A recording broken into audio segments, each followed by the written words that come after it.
Bismillahirrahmanirrahim. Assalamualaikum warahmatullahi wabarakatuh. Di sini saya Ahmad Firdaus akan mengerjakan tugas membaca dari Bapak Fikri Farihin MPDI yang mana materinya berjudul Telaah Material Quran Hadis dan kelas 11 MA semester 1. Profil sekolah. Nama Madrasah Aliyah Miftahul Huda Kalisat. Visi mewujudkan madrasah religius kompeten, kompetitif, terampil, dan populis. Yang pertama yaitu menanamkan sikap religius, cinta tanah air, dan akhlak al-karimah berdasarkan keislaman dan Ahlussunnah wal Jamaah An-Nahdiyah. Meningkatkan kualitas kompetensi, sivitas kepada kami sesuai minat dan bakat dalam proses pembelajaran belajar mengajar. Misi yang selanjutnya yaitu meningkatkan semangat kompetensi sesuai bakat, minat, dan kreativitas akademika. Yang terakhir yaitu mengedepankan sikap kepedulian sosial sebagai dasar pelayanan kebutuhan pendidikan masyarakat. Kurikulum yang dipakai yaitu K13, jumlah guru pengajar 2 orang.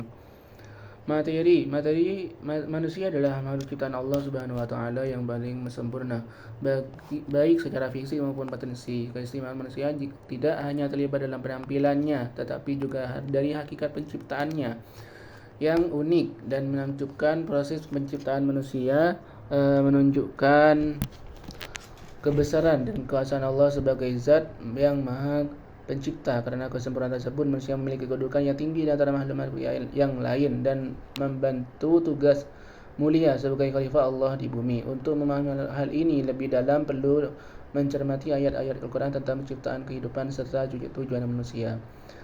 Kompetensi dasar atau KD. KD yaitu menganalisis kandungan Quran surat Al-Mu'minun ayat 12 sampai 14. Indikator pencapaian kompetensi yaitu menyebutkan dan menghafal ayat dan hadis pilihan. Yang kedua yaitu menjelaskan arti mufradat penting, dan yang terakhir menganalisis kandungan ayat dan hadis. Materi ayat dan hadis yang dikaji yaitu Quran surat Al-Mu'minun surat 23 di ayat 12 sampai 14. Menjelaskan proses biologis penciptaan manusia dari saripati tanah menjadi air mani atau nutfah, segumpal darah atau alaqah, segumpal daging atau mudghah, tulang yang dibungkus daging, dibentuk yang terakhir yaitu dibentuk menjadi manusia sempurna.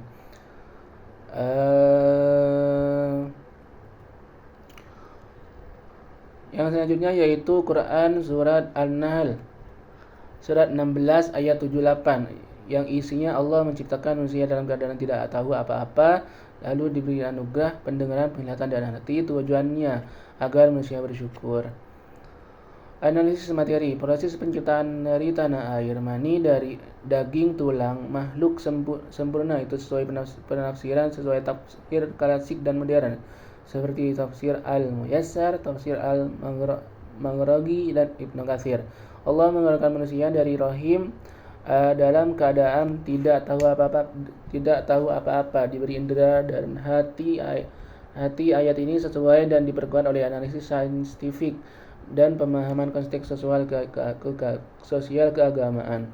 Manusia sebagai khalifah. Malaikat bertanya, Allah menunjukkan kelebihan manusia atau ilmu sesuai pemaknaan tentang khalifah, konsisten dengan mayoritas mufassir. Tujuan penciptaan manusia dan jin adalah beribadah, diperkuat dengan konsep ibadah luas, bukan hanya ritual tapi amal sosial. Media dan evaluasi. Dalam penelitian, guru menggunakan buku dan papan tulis serta alat tulis dan juga sering menggunakan proyektor untuk pembelajaran. Evaluasi pembelajaran contoh soal pilihan ganda, menghafal dan menjelaskan ayat-ayat Al-Quran. Temuan dan rekomendasi.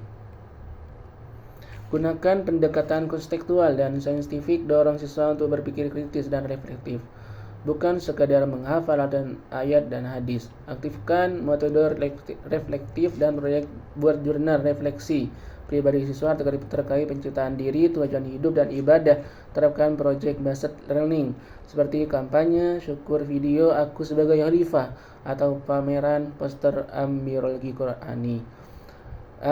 Yang selanjutnya yaitu kembangkan publik dan panduan guru serta petunjuk penilaian efektif formal jurnal siswa dan publik proyek reflektif agar guru lebih mudah mengevaluasi secara holistik.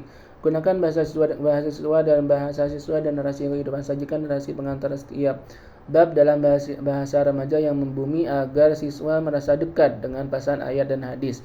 Desain buku fleksibel dan modular. Berikan ruang bagi guru untuk menyesuaikan modul pembelajaran dengan kurikulum merdeka, termasuk proyek-proyek mini, asesmen formatif, dan bahan diskusi. Mungkin cukup segitu saja penjelasan dari saya. Kurang dan lebihnya saya mohon maaf. Dan diakhiri, wassalamualaikum warahmatullahi wabarakatuh.